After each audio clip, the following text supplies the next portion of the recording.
mic on? Everybody hear me? My name is Dale Bernhardt. I'm against the gambling facility. All here received my two-page handout showing the Facebook post by Mr. Heisey and Mr. Borgo. For all watching on video and TV, Mr. Heisey's posts talk about Plymouth full of drunk zombies staggering down from the horse track. Mr. Borgo posts that alcohol was flowing in Plymouth like he's never seen, and no question many folks were driving through Plymouth Township after consuming.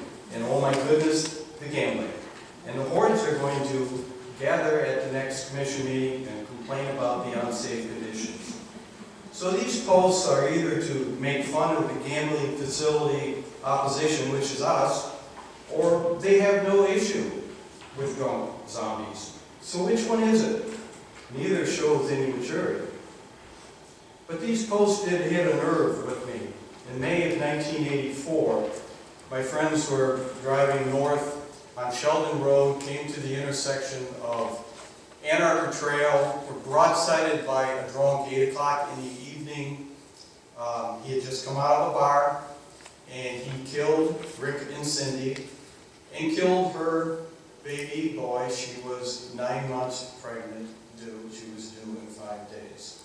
2 days later, her friend Josephine, who was also 9 months, lost her baby due to the tragic accident. My wife then had to go in for an emergency C-section 2 days later to save my son, all just because of this accident. Mr. Borgo, you may remember that as he walked out, because he was a police officer during that in 1984. So that drunk killed 4 people and forever changed the lives of hundreds. So yes, we are justifiably concerned about addicted drunks and gamblers who you support and will be on our streets every day from your gambling facility. Our community realizes the consequences of your bad decisions. We see the truth. You only see dollar signs and campaign contributions like Mr. Heisey has received from Northville Downs. This pet project of Mr. Heisey's only produces addicts, nothing more. So how many drunk drivers are enough? How many gambling addicts are enough? When it hits your families? So we will continue to show up here with facts and logic, and you'll continue to dismiss us. But the people now realize that with Mr. Heisey and Mr. Borgo, there is no people our priority, and there is no health, safety, and welfare for us. Nice slogans, they point to, but they don't carry out. The Bible says don't give the devil any foothold. Do we want to sponsor addictions that are footholds by allowing this gambling house to be built? I urge the board to throw this destructive proposal out right now, or at least vote no at vote time. Okay, thank you very much.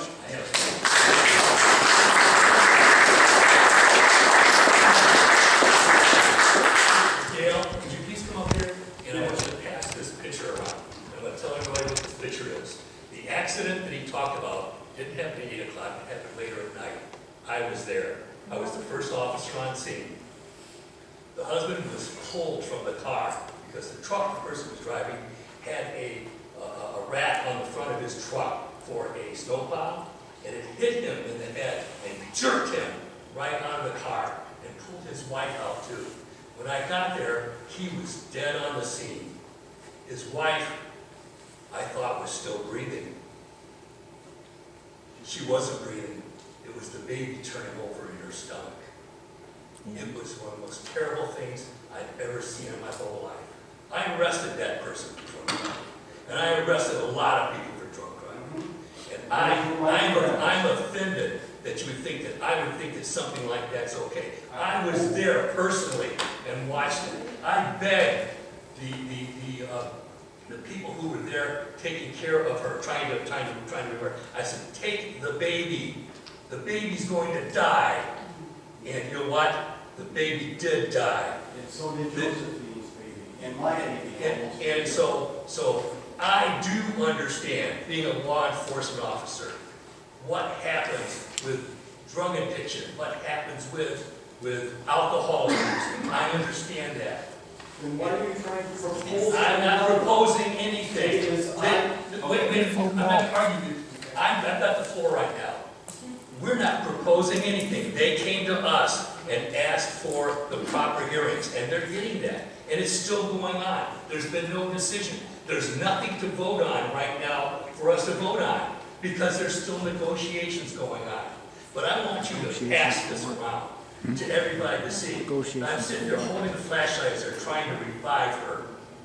She died, the husband died, the baby died, and I arrested the drunk driver. Thank you for doing that. Pass that, We know how tragic it was, and we don't want that to happen again. And my satire in this was that I understand your fears. Don't think that all of us don't understand your fears. But the fears are unfounded. There are more court cases coming from Northville area than there are There was 4 people that were killed. All right, I want to tell you, we have taken, please pass that around. All right, we're talking about things, we're debating things that are not on the agenda, so, okay. Anybody else?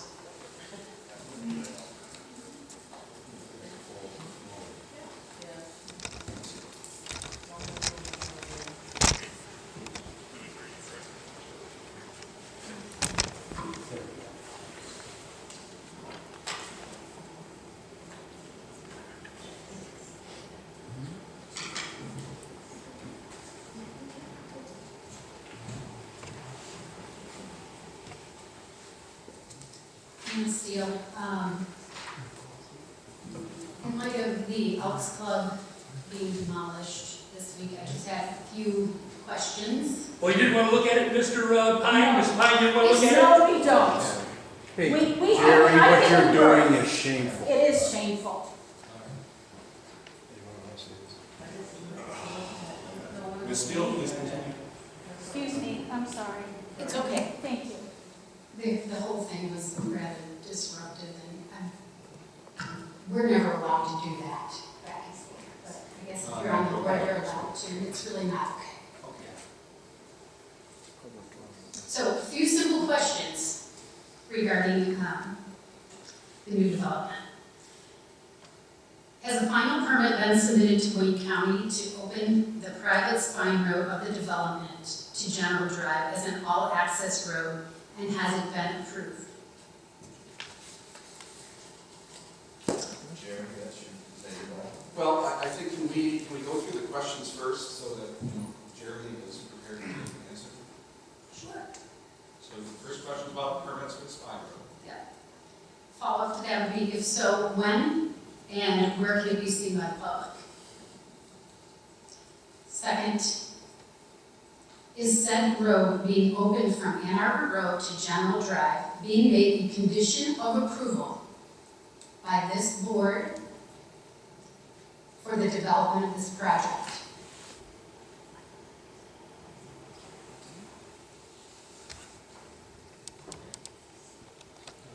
Is that it? I'll wait for the response to the questions. The Spine Road connection to General Drive has been approved in principle by the county. There are a few stipulations that need to be fulfilled before the official permit is issued, but I know soil erosion's been issued, and I know they've essentially given us the go-ahead. I actually have an email from today, just the county asking the other county departments when the approval letter is going to be formally drafted, so it sounds like that's in its works. They said that they're going to produce a letter, the county. Yeah, what it is, it's a stormwater permit and a right-of-way permit. So they've already issued the soil erosion permit and the right-of-way. Now it's just the stormwater permit. That final review involved the Spine Road connection to General Drive. So those are the things they've been working through that last few months. And that's now reached its conclusion, from what I understand. So according to Wayne County, to their permit manual, to the Department of Engineers, to the supervisor of the engineering department, that road does not meet the requirements of Wayne County Road. So I would like to see what the stipulations are, because according to everyone I've spoken to there, including the people from Toll Brothers and from Homroy Living, it doesn't meet those things. Well, I think a big part of that was the fact that that road would have tied into a gravel road. But as part of the development, the PUD agreement includes the developer paying for the full restoration of those roads to paved standards, to paved Wayne County standards. Once they reach those Wayne County standards, that road connection can happen. That's been the stipulation all along since the very beginning of the PUD, was the reconstruction of those streets. I think those residents have been trying for a few years for an SAD, because a lot of them have flooding issues, et cetera. This is going to address all those and bring them up to Wayne County standards, which will allow the spine road connection. So does that mean roads must be paved before you get the permit? No, it just means that they have to be paved as a final stipulation. So it's essentially like a conditional approval. We conditionally approve this connection, assuming you're going to construct those roads. If, for example, we didn't construct them, we didn't build them, then yeah, you would have to put up some sort of barrier like you would on any other subdivision that has a phase 2 or some future phase. So Plymouth Township is spending engineering money now for those roads. So Plymouth Township is not technically spending engineering money because the engineering money is actually coming from the agreement. That was part of the agreement, was to pay for design, construction, and the oversight to get all the way through Wayne County standards. But we're passing the, Why? By Which leadership. one? Is that appropriate? So this is how one leads. That's done. In a virtuous I'm a citizen manner? of the United States and I have the First Amendment right. In a There's the virtuous, answer to your question, and I can say anything I want. When you look at what everybody else says on Facebook, that is very mild. Is it And I thought it was virtuous? very good satire. no, is it virtuous? Pardon? Is it virtuous? Is it full of virtue and goodness and truth? I don't know what you're No, talking it's about. not, and it's inappropriate. No, it's not. I'm a citizen of the United States. I'm a First Amendment. It's her time to talk, Jerry. It's inappropriate communication, and it's base. And I'll call it for what it is. And the people deserve better than that. They deserve better leadership than that. So a few things. I'm opposed to the racetrack gambling proposal. I'm opposed because it's against our master plan. And if you haven't read the master plan, I would suggest all of you, before you vote on it, read through it. It is the guiding principle of development within Plymouth. Make sure that this proposal is consistent with that plan, because it is a binding plan, actually. It's not consistent with current zoning. It is light industrial with MITC. You threw a PUD on and it didn't meet the criteria. You may have voted for it, but the criteria were not met. I'm opposed. And I hope that you look seriously at all of those issues before you vote on this.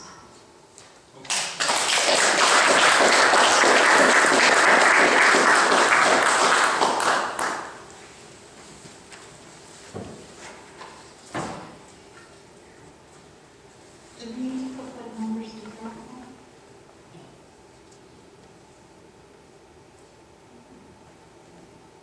Can I be heard? Yes. Mary Pine, 45-year resident. Plymouth Township needs decision makers with trustworthy character, personal integrity, and ability to execute responsibility professionally, the foundation for municipal government decisions. Transparent and honest communication is key. Fulfilling one basic requirement to inform leaves a huge gap between right and not doing wrong. Residents with great effort have had to spread the word on the racetrack. Residents have had to survey community sentiment, which is opposition to the racetrack. Residents have had to present reasoned arguments, concerns, and investigate for needed due diligence. Residents are paying elected officials to do this. Kurt, you have been communicating with gambling sites instead. As early as January 2023 in PlayMichigan.com, you have advocated on behalf of Northville Downs and horse racing. Your duties as supervisor do not encompass PR for Northville Downs. You also went before the planning commission and encouraged them to go yes on Northville Downs, strangely citing that this is the last remaining track in Michigan. Wrong conclusion. Residents disagree as 4 tracks have closed with 10 involved. Motivation? A 2016 Hometown Life indicated that nearly $8,500 of campaign money raised for you, Kurt, came from outside of the township, with Northville Downs, Edward, and Michael Carlo contributing $500 each.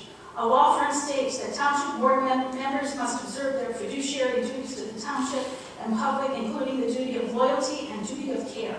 This is what the residents are asking for. Instead, there are social media comments back and forth with inaccurate accusations, disrespectful, sarcastic comments on serious issues and boasting.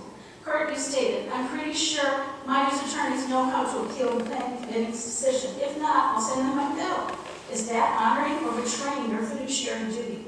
In Northville Downs versus Granholm, Michael Cox, Attorney General, of 9/27/2010, U.S. Circuit Court Judge Merritt states, gambling may be outlawed altogether as a vice that is a threat to the health, safety, and welfare of the public, proving a no on the racetrack. Northville Downs lost. Questions. How long was Northville Downs Plymouth in the making, especially with 25 years of lobbying and Senate bills 411 and 14 through 14 of horse racing? Why wasn't at least a survey like the recreational survey mailed to all residents? Is the disregard for the master plan and use of PUD a strategy to assist Northville Downs in their ultimate goals? Has this situation been to ultimately say, oh, we can't have a lawsuit? You must have insurance for that decision. Cut your losses and use the insurance if necessary. Or is a lawsuit a moot point with Judge Merritt's comments? A new Veterans Commission was formed. Honor and character are required here. A 2019 NIH study states military veterans have a higher risk of substance abuse, mental health, and suicide, all conditions that are highly associated with problem gambling. Prudence dictates that when you do not know a matter, don't guess and turn to irrelevant states and do the research. Duty dictates that there not be a gambling facility in our community. A no vote on the track confirms a sincere desire to assist our country's proud patriots in Plymouth. Okay, you're going to have to wrap it up, please. Please apply vision and insight to the racetrack issue and see through the snow job sales pitch. Have the moral courage and strength to do the right thing and vote no for the welfare of our residents. Okay, thank you.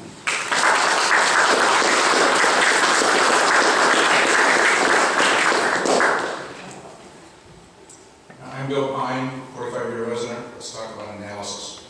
Last board, Jerry Ward talked about crime court cases, gambling, property values, school performance, traffic congestion, and alcohol consumption.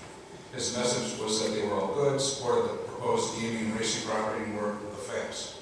After thinking about these comments, I had an aha moment. There is actually a broader underlying problem than just whether or not we should have a gaming facility.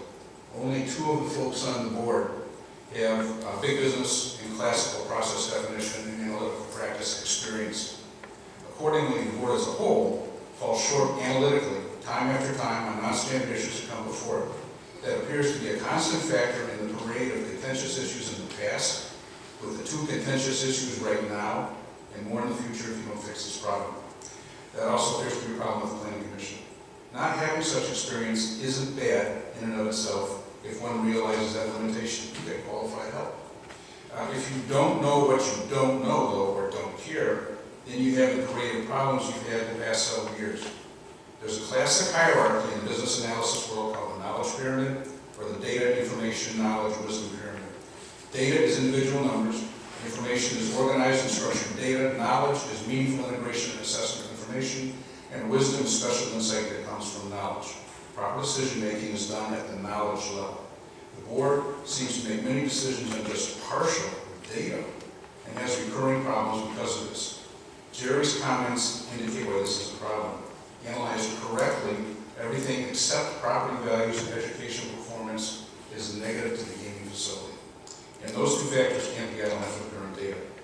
I can explain later in detail for anyone who's interested. Generalizing, dismissing opinion, personal interest, and nostalgia.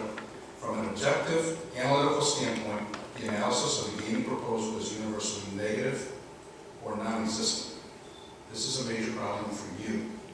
And one big reason township residents are increasingly frustrated and upset with the board. Kurt, you've talked about the community resistance to the gaming facility being politically motivated. It isn't. It's performance related.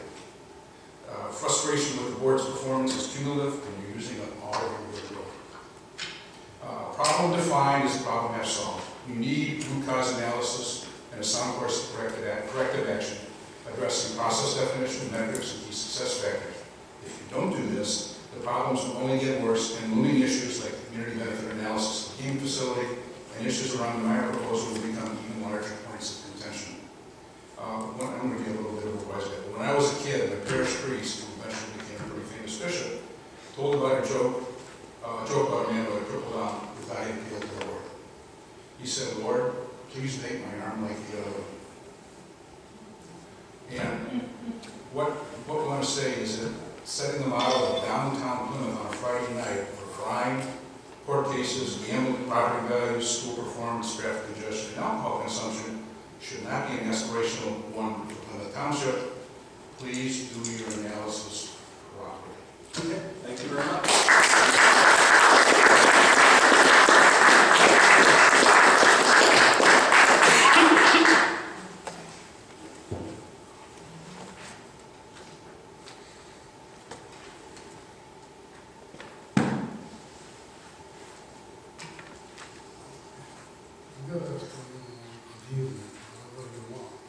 Right there. Pardon? Talking to the mic. Oh, Wow. this is good. Last time I talked was the first meeting, and I talked about traffic. I lived in Plymouth Township for 45 years. Last 25 of them is in Rolling Oak subdivision, on the north side of North Territorial between Beck and Ridge Road. Emily, you live over there? Very good. How do you like coming out? I don't know. To go east? You know what? How bad is the traffic? It's part of what happens when cities from townships. I know, but how bad is the traffic in the morning and afternoon? It's very bad. It's way different than 25 years ago.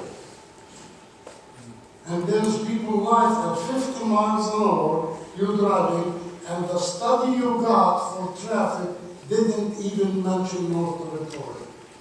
And a lot of people, when we go in the North Territorial, not 5 miles off. Did you do a study? Did you do a study for traffic again? Don't ask me that. I'm asking you I don't because you're study for the responsible. township. Did you guys do the study again? Or you just take what people tell you? The second thing that amazes me is putting a soccer field in that place. Whose idea is that? That's a genius idea. You know why it's genius? Because it is advertising gambling. And you take teenagers playing soccer over there, where do you think they're going to go? I coach soccer from under 8 to under 19. I know exactly soccer. I didn't get a penny paid to coach soccer because I cared about the kids. If you like soccer fields, why don't you open 4 fields? Plymouth Township doesn't have a complex of soccer. Livonia has a nice one. We traveled. My team used to travel. The best second team in the state. We traveled all over the country.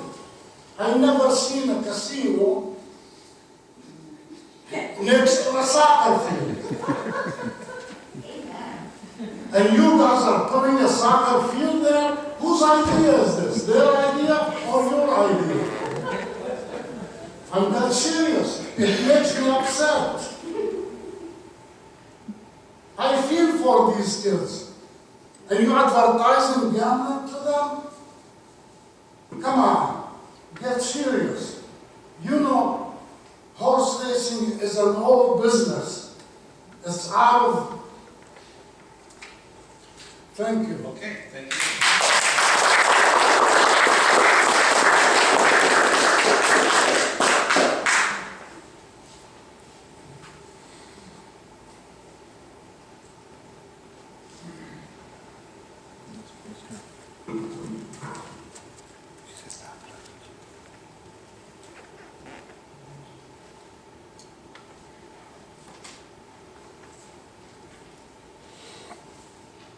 I'm Dr. Alice Rainville, Plymouth Township resident.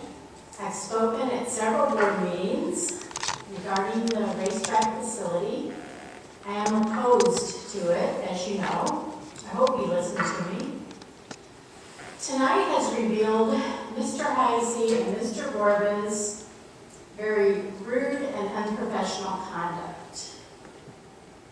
Not only has most of the board been repeatedly dismissive of many township residents who are concerned with the gambling facility, but the recent social media post by Mr. Heisey and Clerk Borba have shown their true colors in mocking the residents of Plymouth Township. Why is the township leadership so defensive about the facility, the racetrack facility? And I want to add that the social media comments are both unprofessional and unacceptable behavior from township leaders.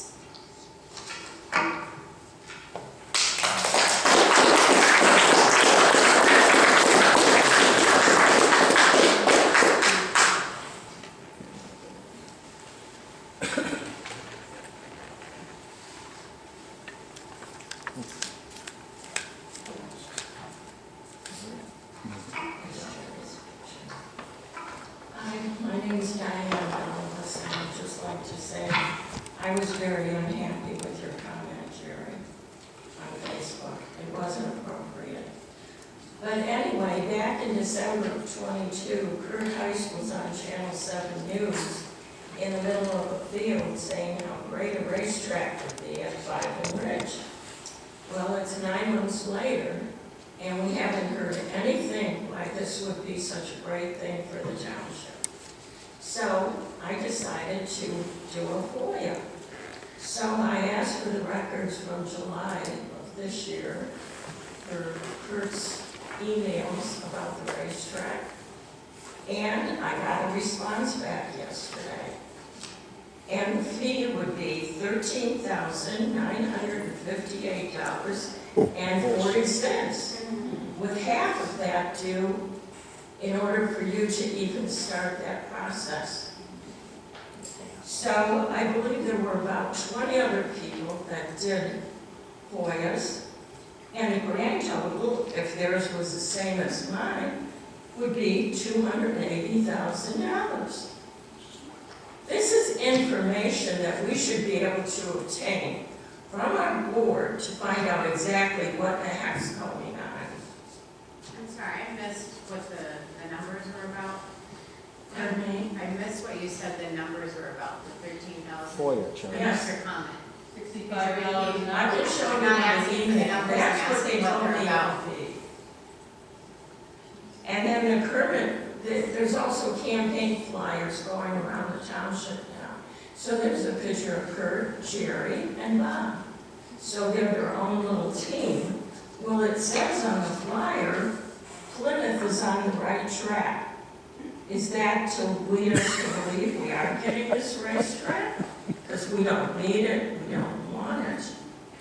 And it also says on there that you're transparent, open, and you have limited government. Well, transparent, maybe, if you want to fork over a ridiculous amount of money to find out what's going on, and that would be redacted to start with. And I will say the limited government appears to be on target because it says you limit what you want us to know. So that is right. So I'm real happy with that. So it's time for the board to start realizing that you're sitting up there because we voted for you. And you're supposed to be representing us, not your own personal agendas. And I have one other thing. I heard that, is there going to be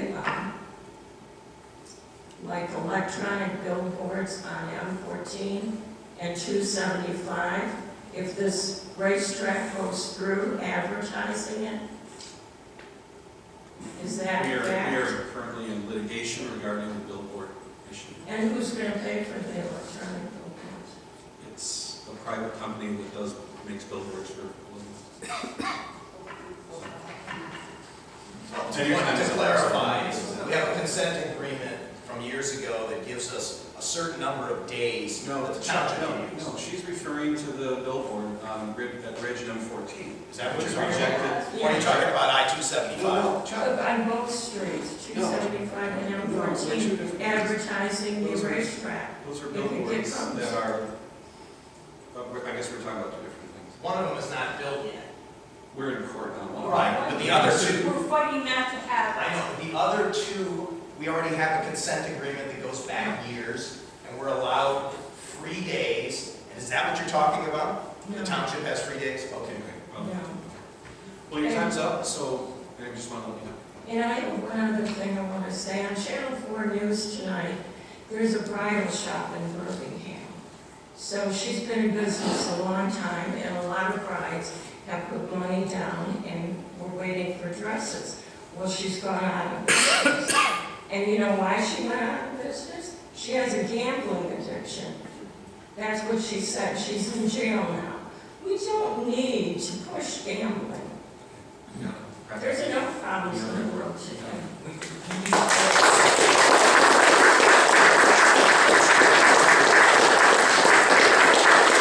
The attorney's going to address her statement is incorrect, so about the price.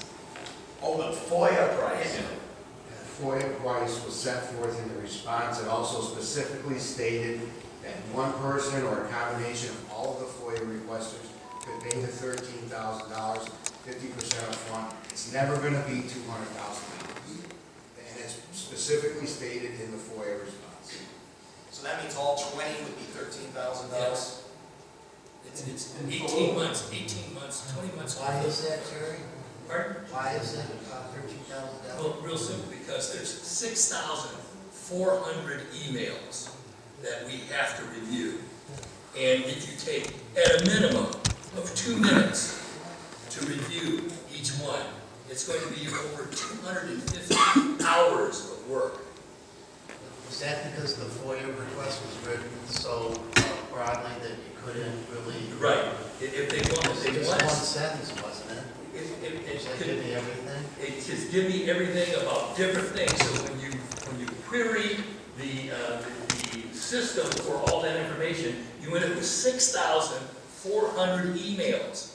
That takes time, effort for people to do. It has to be a qualified person, meaning me, someone who can say whether something is exempt by law. I can't have somebody who works for $25 an hour look at it because they are not qualified as one of the 3 people up here who are responsible for knowing whether something has attorney-client privilege. So it takes hours, 215 hours to go through those. And the law allows a community to recoup some of those costs in order to do all that work. 215 hours. I've got to get ready for elections. I don't have 215 hours. But if you pay, then we'll have to do it. But we can't do it for free. But the bottom line is that if somebody's trying to seek information through a FOIA, if they write a precise FOIA, It makes it easier. they can get what they want. If you ask for, if you do it in such a broad one sentence that says, requires you to search through 6,000 emails and read them all, it's a poorly written FOIA. That's the problem. If you had a FOIA that said, I'd like to see the contract between party X and Y, you'd have it that day because it's very specific. But when you write, you put some thought into it. There's no thought put into it. There wasn't, are you? That's very insulting. So what are we going to do now? I have a question. Going to be a debate now? In response to the FOIAs, there were 20 people that submitted a FOIA. So there were 20 different FOIAs for 20 different segments of time. You refer to them as being identical. Attorneys are literalists, aren't they? I can't believe this would be considered identical FOIAs, and therefore grouped together. Okay. Doesn't make any sense. This is, thank you. If you want to pursue an appeal at some point, those are all arguments that you can make at that time. In the Is there- response. Is there anybody else? In the response is a remedy for you to appeal. Just a quick question. No, this is, no. We're not breaking this one. Mr. Zantow has the floor, he's coming forward, he's going to get his 3 minutes, just like you did. You can ask the question again. I just want to mention,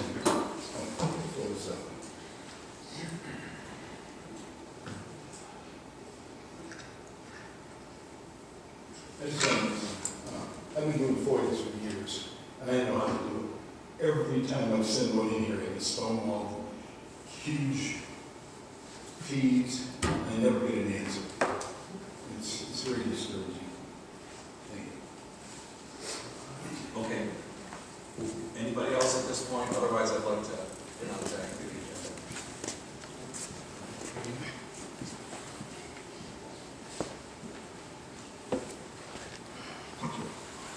My name is Adrian Rice. I've been a resident of this township now for 15 years. I am a transplant from the east side. My wife was kind enough to show me the beautiful township over here. Sold me on a concept, a simple one, that this is a family town. So I picked up from St. Clair Shores and moved over here. Facts, guys. I can't believe that we're going to vote possibly on a losing proposition of a racetrack. The simple fact is that even when I was in high school, Lakeview High School, I valeted at Hazel Park Racetrack. I look around Hazel Park back in the day. This isn't even in the higher points when racing was popular. There wasn't bars, there wasn't restaurants, there wasn't recreational things to do. There was SWAT. Okay? You're going to tell us that a racetrack coming here is going to bring more entertainment value to the city? It isn't. Racetracks have lost 1.9 CARG last year alone. They had an annual income of over $5 billion 8 years ago. It's now around $3 billion. Where is the win? It's a loss. It's good. The last racehorse needs to go. There is too much other entertainment in Michigan. There's other casinos already existing. There's other venues in Detroit that attract people. Downtown Plymouth attracts people, right? Racetracks don't attract. They're fighting to stay alive. I can go back in the history of the owners of Northfield Down, and they sued the state of Michigan when Granholm was our governor. And they stated in their lawsuit from 1972 to 1980, they lost 85% of their business. And they blamed it all on Michigan State Lottery, so that they could have some kind of gambling electronically sent out. There is no victories when it comes to this racetrack. Zero. I told myself I wasn't going to get involved in politics again. I can go back in Macomb County High School, probably even looking at Facebook and find out that we've got some similar friends. I got a pedigree in Macomb County of politics. I wanted to come to this area and live a quiet life. I don't want to be dragged into this. And I can't imagine people that I voted for. I honestly voted for you guys. And I can't see myself doing that again, right? You give me nothing here. I was a little upset when Heisen was talking about getting rid of the golf course. I want a green city. I want a city that I have my family in. I got a 12-year-old son still. I got a 28, 32-year-old. That's another story in itself. But guys, think about this. You've got voters out there. You've got people who are looking at what's going on. Thank you.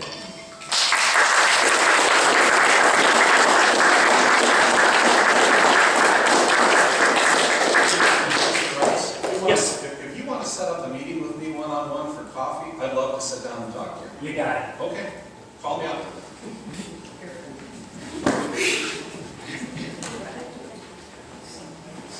Be careful with coffee.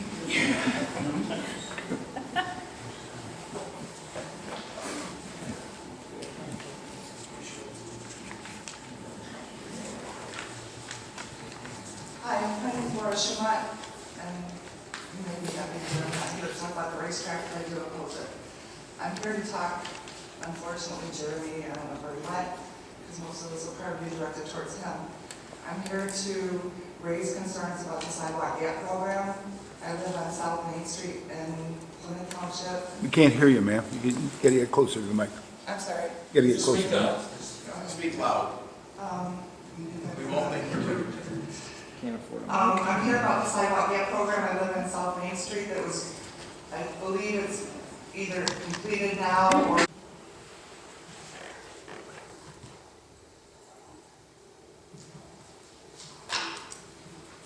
Hello again. My name is Joyce Janicki, and over the past few weeks, I've become very curious about the role the state of Michigan and Lansing politics may be playing regarding the racetrack move. The Michigan horse racing law of 1995 very clearly states that it is the policy of our state to promote the positive growth and development of horse racing and to encourage the breeding of horses to participate in that racing. I understand this is stating that Michigan legislators are mandated, that is required, to preserve horse racing. I also understand that legislators have created a special fund to aid the horse racing industry, with this fund reaching over $6 million in 2022. To repeat, and I know I'm being redundant, but this is very important to me. To repeat, legislators are mandated by law to support horse racing and to fund the various aspects of the horse racing industry. Lansing legislators will renege on their promise to promote horse racing, and the horse racing industry will lose millions of dollars if Northville Downs is unable to move to a new site in the very near future. Because of these mandates and the millions involved, one is left to wonder about the following. Number one, those 4 recently introduced Michigan Senate bills, which will benefit Northville Downs and the entire horse racing industry here in Michigan. Is there any pressure from Lansing on this board of trustees to vote in favor of the racetrack in order to avoid losing Michigan's only racetrack and the resulting monetary loss? If there is pressure from Lansing to accept this racetrack, is it fair to thrust it so forcefully on your township residents?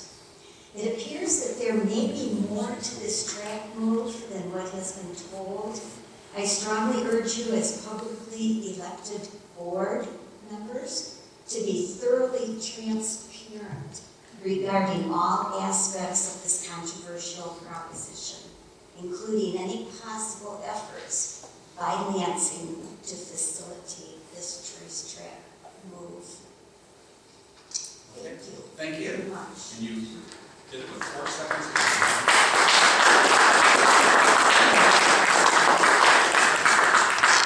Can I respond? No. Well, sure.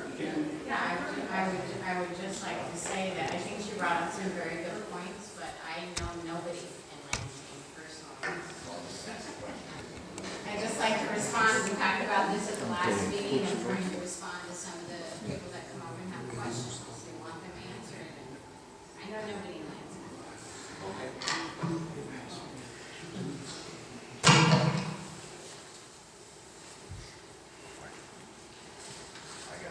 Yeah.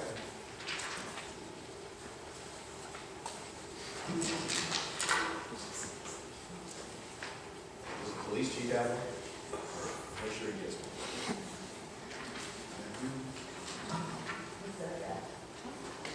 See him.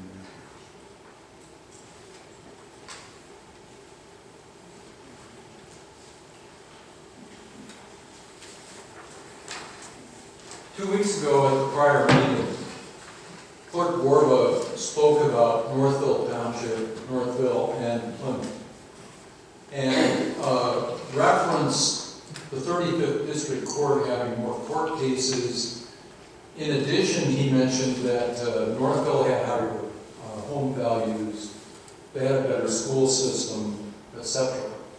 Some of that just didn't seem believable. So I looked into it under the FBI Uniform Crime Reporting for 2019. I couldn't find 2020. I think the FBI was hiding behind the drapes in their office during that year. And then we also have 2021. So I'd just like to compare Plymouth Township and Northville Township. Did you want to say something? Yeah, I thought that comment was very insulting to law enforcement. FBI agents spend their lives every day with the whole. I have a family member who's an FBI agent who worked very hard keeping people safe from pedophiles during COVID. And I think that's really sensitive to say something like that. So, continue. Can I have my time back? No, I mean, I'll give you a little bit more time, but. So, Clerk Glover is always interested in facts. So for 2019, all violent crime, Northville was 11% more. For aggravated assault in 2019, Northville was 17% more. For burglary, 48% more. For larceny, theft, 77% more. In 2021, all violent crime, Northville, 30% more, 36% more. Aggravated assault, 73% more. Burglary, 92% more. Larceny, 4% more. So those are some facts about Northville Township versus Plymouth Township. Northville Township is higher. Northville Township, are these directly related to the track? No way to prove that. But we don't want higher crime like Northville has. One other point I'd like to make is, I'm sure later this evening we're going to hear about frivolous FOIA requests. And if that does come up, I would like the definition from the supervisor of what frivolous is, because he's mentioned that in the media. Thank you.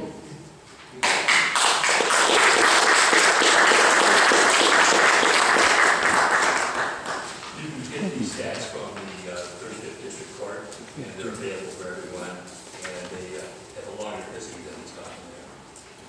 And we get a FOIA in the township. No, they gave it to us. Oh, these? No, that's FBI. Oh, that's in Northville City or? Is this Northville City or? The college says Northville Township.